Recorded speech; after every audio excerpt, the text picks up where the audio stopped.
Un año cumple la sentencia de la Corte Interamericana dictada a favor de Sarayaku y vamos a celebrar con emoción, con dignidad, todo el proceso histórico de lucha en condiciones desiguales que hemos llevado ante el sistema interamericano por violación a los derechos humanos, al derecho del pueblo de Sarayaku, al derecho de la naturaleza, con la presencia inconsulta otorgada a la compañía argentina CGC en 1996, luego las violaciones que ocurrió en el 2002, la militarización, la persecución, la calumnia al pueblo de Sarayaku. Estamos celebrando el año del cumplimiento de la sentencia, pero al mismo tiempo haciéndoles recordar que aquí estamos presentes, que no nos hemos olvidado, que vamos a exigir que se cumpla la sentencia hasta los últimos puntos que la Corte haya dicho. Los pueblos indígenas continuamos diciendo que nuestro territorio y espacio de vida es sagrada y que este modelo está dañando no solo a los pueblos indígenas, sino a los pueblos del mundo.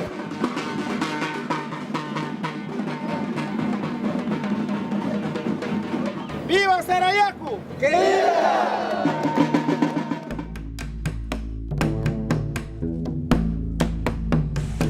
Estoy aquí en el territorio Sarayaku, en el suroriente ecuatoriano, persiguiendo una pista que arrancó en un trabajo que estaba haciendo en el norte de Colombia, en el territorio del pueblo Embera. Aquí hemos llegado después de 5 horas en auto desde Quito a Puyo, y desde Puyo se toma o bien una canoa o bien, como decimos nosotros, una avioneta, 20-25 minutos, que se interna en la selva amazónica hasta llegar al territorio Sarayaku, donde nos encontramos en este momento.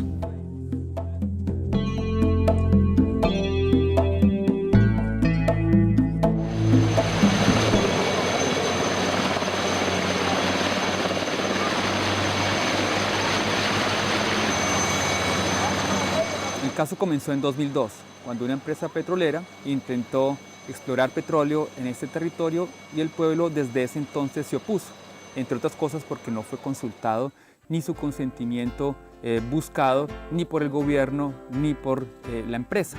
Desde ese entonces el pueblo ha llevado su caso ante la Comisión Interamericana de Derechos Humanos, inicialmente en el 2003, con la ayuda de SEGIL, una ONG basada en Washington, y de abogados ecuatorianos. Mi nombre es Mario Melo, soy abogado del pueblo quichua de Sarayaku. En 1996 el Estado ecuatoriano concesionó una extensión territorial en la Amazonía de mi país a un consorcio de empresas dirigido por la Compañía General de Combustible de la Argentina. Para hacer esta concesión nunca se informó, nunca se consultó, nunca se pidió el consentimiento de los legítimos propietarios de ese territorio, que era el pueblo quichua de Sarayaku. Desde entonces, son casi ya 10 años, ha acudido a diferentes instancias judiciales, políticas, para volver a decir que no quiere que su pueblo sea atropellado por una empresa petrolera que entre al territorio y altere las dinámicas culturales, sociales.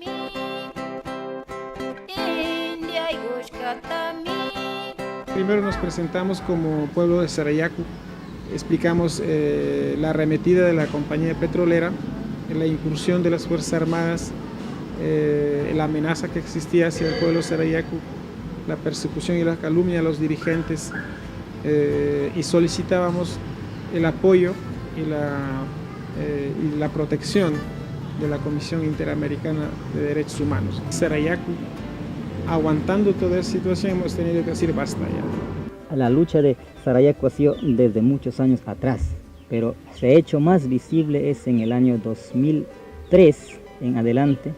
Entonces ya vamos casi 9 años de lucha con la compañía petrolera. Eso ha significado para nosotros hacer demandas a nivel provincial, nacional, internacional. Hemos ido a nivel internacional porque aquí en el Ecuador no nos han hecho caso, porque la justicia nacional no ha respondido a las exigencias comunitarias.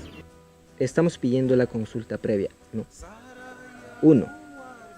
Ojalá pueda darse, ¿no?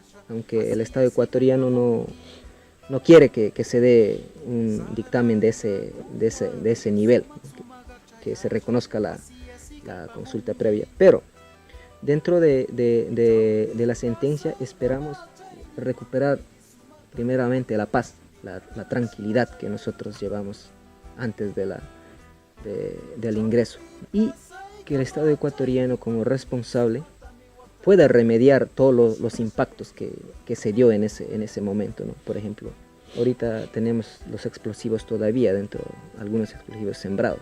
Pero las violaciones que se han cometido, por ejemplo, todavía tenemos casi 1,5 toneladas de explosivos enterrados en territorio de Sarayaco. La Corte había sido muy clara cuando dispuso al Estado de Ecuador que esos explosivos sean retirados inmediatamente. Hasta ahora no se ha cumplido. Esa orden lo dio a través de las medidas provisionales. Hasta ahora solo han sacado 14 kilogramos de explosivos de la superficie del territorio de Sarayaco. También denunciamos que en esa época todo nuestro libre tránsito estaba bloqueado. También denunciamos todos los atropellos que vivimos en esa época. Estuvimos 4 meses en la selva luchando para que no ingresen a nuestro espacio de vida. Íbamos con una propuesta, que el territorio de Sarayaco sea declarada una selva viva con todo lo que eso significa, la cosmovisión, la vida del pueblo, nuestros ideales y la riqueza que tiene la selva, que no es la riqueza del petróleo ni de todo lo que es extractivo. Señores, buenos días. Tengan la bondad de bajarse y salen a pie hasta que la canoa cruce. Tengan la bondad, por favor. Okay. Se bajan, cruzan por aquí y la canoa les recibe más rapidito. Tengan la bondad. Por favor. Los varones por acá, por favor, vengan a unirse los varones por acá. Tengan la bondad. Las señoras por acá. Buenos días, buenos días, señora. Buenos días. A ver, Ya, lo recibió después al último a mí. Sarayaco fue bloqueado literalmente. No podíamos transitar por el río. Había el bloqueo de los militares hacia el sur y el bloqueo de las comunidades hacia el norte. Estábamos ahí, en medio de la selva, bloqueados por las mismas comunidades y los militares bajo todos los tentáculos de la empresa que estaba moviendo toda su fuerza. En ese sentido, el Centro de Derechos Económicos y Sociales, que en ese momento era SEDES, contaba con abogados que ya habían tenido un proceso en la OIT, con los compañeros Schwartz. Llamábamos a ellos, contactamos con ellos, pedíamos auxilios a todos los que podían ayudarnos y así tuvimos los primeros contactos con las organizaciones. En todo este proceso hubo compañeros que fueron torturados, cada familia, cada persona, cada joven que es ahora, que en ese tiempo fue niño, debe tener los relatos muy personales de todo el sufrimiento que vivieron en esa época. A los 3 compañeros los secuestraron en la selva. Le ponieron bombas lacrimógenos y llevaron secuestrado y le ponieron ahí en el suelo llenos de hormigas, así, digamos, como un tipo de hormigas de candelilla, familia candelilla. Le ponieron ahí, le pusieron como digamos, un par de horas y sufrieron. El paso libre, ¿por qué están revisando? Ve que son mujeres. Orden de revisar la canoa. ¿Y por qué? No les vamos a tocar a la señora. ¿Y por qué justamente están revisando en Molino? ¿Por qué no pueden revisar en Sarayaco y por qué no pueden revisar en Canelos? No nos pueden dar a nosotros las órdenes, lo que nuestro trabajo es nuestro Pero trabajo. este paso siempre ha sido libre, se dice que siempre ha sido libre. Está libre, Sí, entonces, está libre. ¿y Solo esa- es una revista, nada más. ¿Esa cadena qué significa? Es un control. No sabes. ¿Y por qué justamente hay un control en Molino? Este control parece más parcialista. Hemos estado planteando diplomáticamente que no vamos a permitir el ingreso de petrolera en el territorio Sarayaco. Y tengo documentos donde que el señor gobernador ha venido a nuestra comunidad, a Sarayaco, que esta vía tiene que ser libre de navegación. Ahora en este momento ustedes empiezan a controlar todo. ¿Cuándo nosotros qué arma vamos a cargar? ¿Por qué tienen esa idea en su mente metido de las mentiras? Mire, el consentimiento con derecho a que sea vinculante era la propuesta del movimiento indígena, pero los poderes fácticos del Estado tuvieron toda la avalancha de su poderío para que no sea vinculante y por lo tanto en la asamblea, el articulado que entró en el 2008 es solo consulta previa. Pero para los pueblos indígenas y para la CONAIE, especialmente para quienes hemos emprendido ese camino de que nuestros derechos sean respetados, la consulta tiene que ser vinculante. No podemos aceptar un Estado que pregunte si quiere ser violado y luego cuando nosotros digamos no, nos siga violando. en la consulta, aunque no quieran, pues la compañía puede entrar. Por eso lo que estamos proponiendo es que la consulta sea vinculante, que sea con nuestro consentimiento, que digamos pensando bien que no queremos a la compañía petrolera y que eso se respete. Eso es lo que estamos buscando. Que dentro de la consulta el pueblo de Sarayaku pueda dar el consentimiento.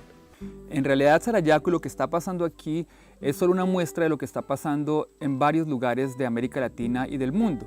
A medida que la demanda de China, India y otros países por metales, por petróleo se ha aumentado, ha habido una expansión de la frontera económica hacia los territorios donde fueron históricamente empujados los pueblos indígenas.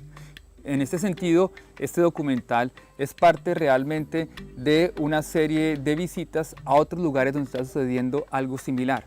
Ya hemos estado en la represa de Urrá en Colombia, en la represa de Belomonte en la Amazonia brasilera, y si algunos visitaran muchos otros lugares de las fronteras económicas de América Latina, por ejemplo lo que está pasando en Perú, en la mina de Conga de oro, o lo que está sucediendo en el oriente colombiano y el occidente venezolano, con las minas de coltán, se encontraría con casos similares en los que los pueblos indígenas están siendo presionados para permitir la exploración de petróleo o de minerales o de agua en sus territorios de una manera inconsulta, es decir, violando su derecho a ser consultados y a dar su consentimiento a este tipo de exploración que afecta su territorio y su cultura. Ha sido un año en el que hemos venido insistiendo en el cumplimiento de todas las medidas dictadas por la Corte Interamericana.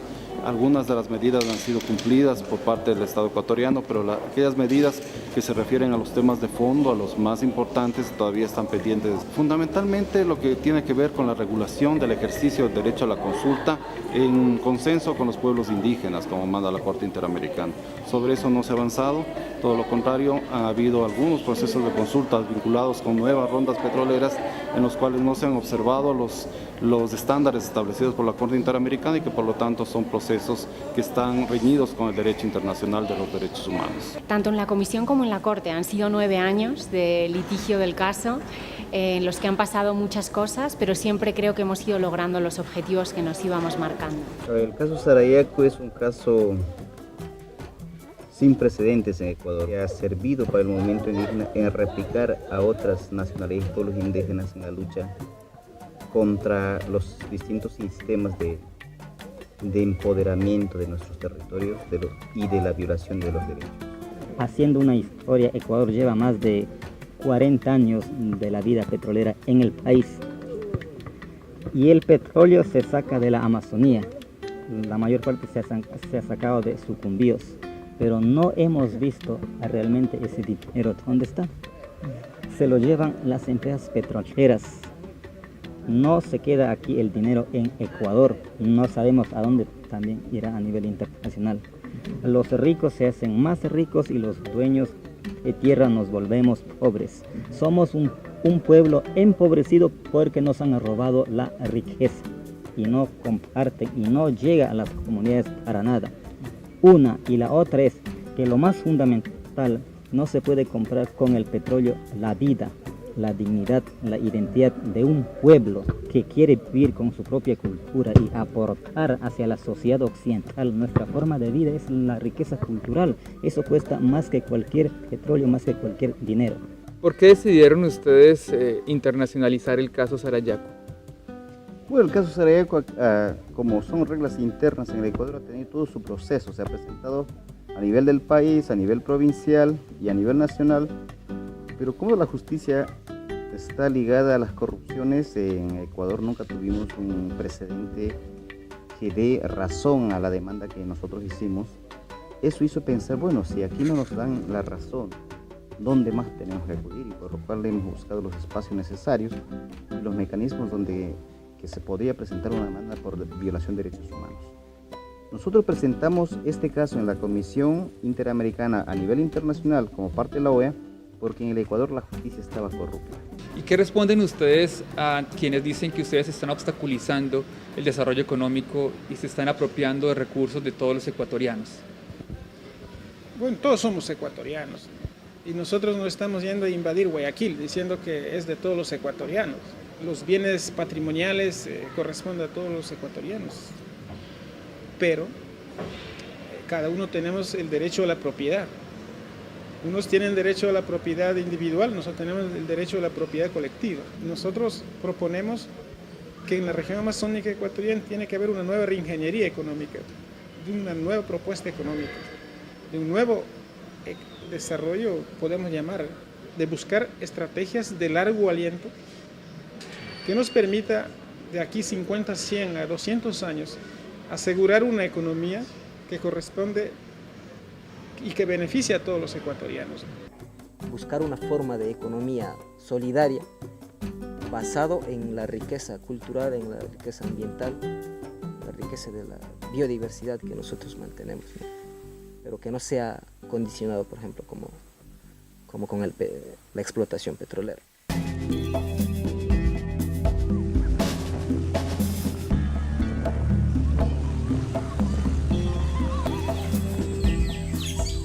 ¿Qué efectos ha tenido la exploración petrolera en el territorio quichua y además más ampliamente en el territorio amazónico?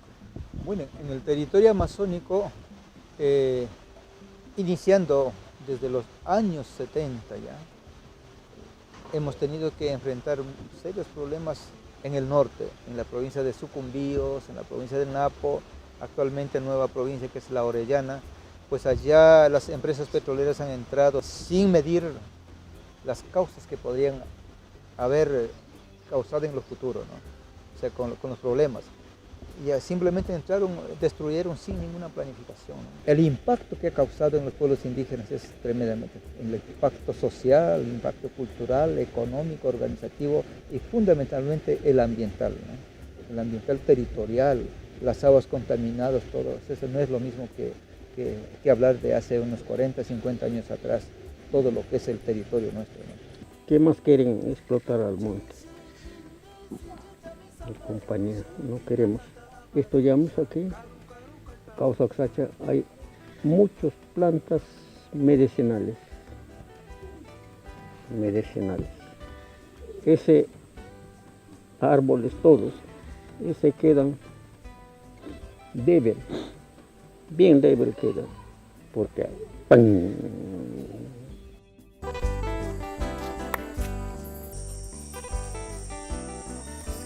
¿Qué tipo de creencias básicas, de enseñanzas básicas que ustedes tienen como pueblo resultan vulnerados, violados por la forma como se ha planeado la exploración petrolera aquí en el territorio Sarayaco?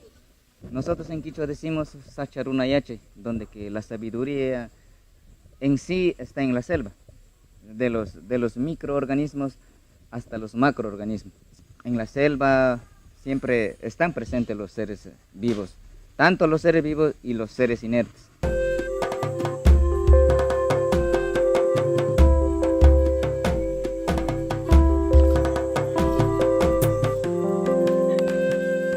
Una cosa que me ha impresionado mucho es esta idea del summa causa, que está dentro de la Constitución ecuatoriana y que significa buen vivir, y que para mí, vengo preguntándome en diferentes lugares de América Latina cómo hacer para ponerle algún tipo de racionalidad, de límite a la explotación de recursos naturales, da una respuesta particularmente elocuente. Básicamente lo que responden es equilibrio, balance, explotación razonable, sustentable, sostenible de los recursos naturales y cierta reciprocidad, cierta armonía en las relaciones sociales.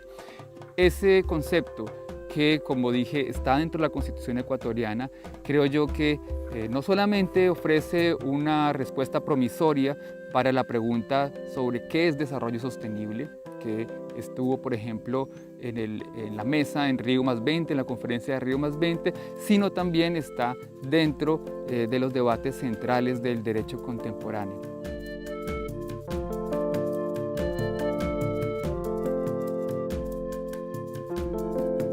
El summa causa es la vida en armonía, la reciprocidad.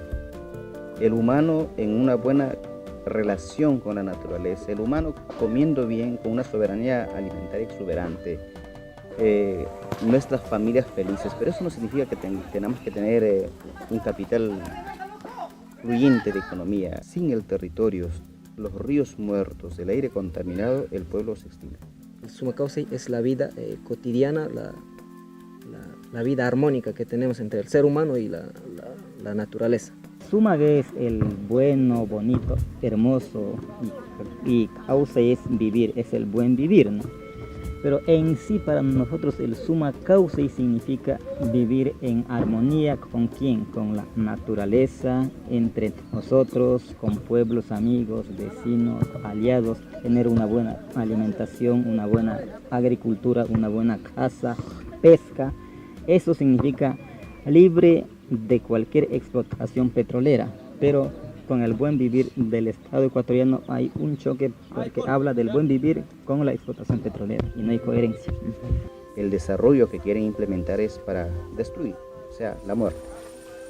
Un científico japonés me decía a mí una vez, un río que uno puede tomar sin tratar y bañarse es un río vivo que da vida. Un río que no se puede tomar, que no puedes bañarte, es un río muerto.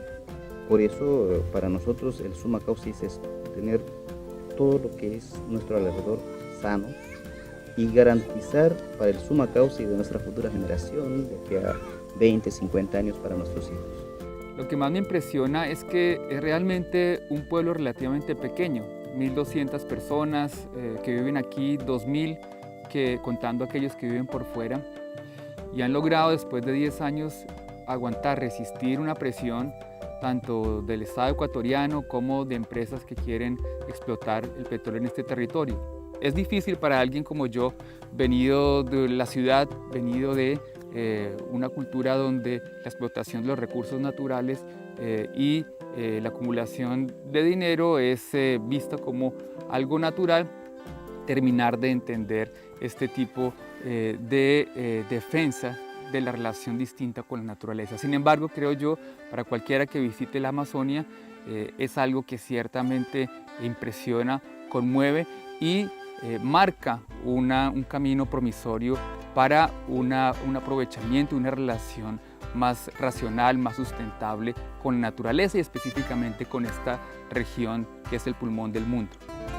Que Sarayaku, el pueblo Sarayaku, haya transcurrido todo el camino desde el derecho nacional ecuatoriano hasta las instancias internacionales de la Comisión y la Corte Interamericana de Derechos Humanos, ciertamente va a marcar un camino que puede ser seguido por muchos pueblos indígenas, no solamente de la Amazonia, sino otras partes de América Latina y del mundo, a partir del ejemplo y del caso exitoso de Sarayaku. Hemos ganado este paso y es no solo Sarayaku, es para todos los pueblos latinoamericanos a nivel de indígenas, es un paso muy fuerte y muy avanzado que Sarayaku ha avanzado. Nosotros luchamos en defensa de la libertad, porque esa libertad lo vivimos en nuestros territorios. En nuestra lucha teníamos la razón y lo hemos demostrado a través de la sentencia de la Corte Interamericana. En sí lo que genera es confianza en nosotros mismos, porque son precedentes que levantan el ánimo de lucha del resto de los pueblos indígenas. La mirada está puesta en el pueblo de Sarayaku y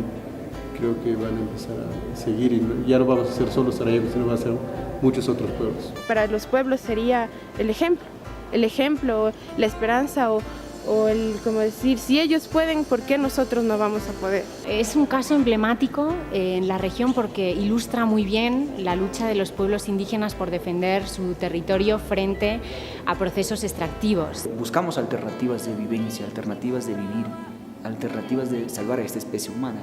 Y al fin han logrado un éxito que es un éxito importante para ellos, pero también para todos los pueblos de las Américas. Compañeros, sean siempre fuertes, porque es nuestro, donde hemos vivido siempre, donde nos han dejado nuestros abuelos y tenemos que conservarlo sano.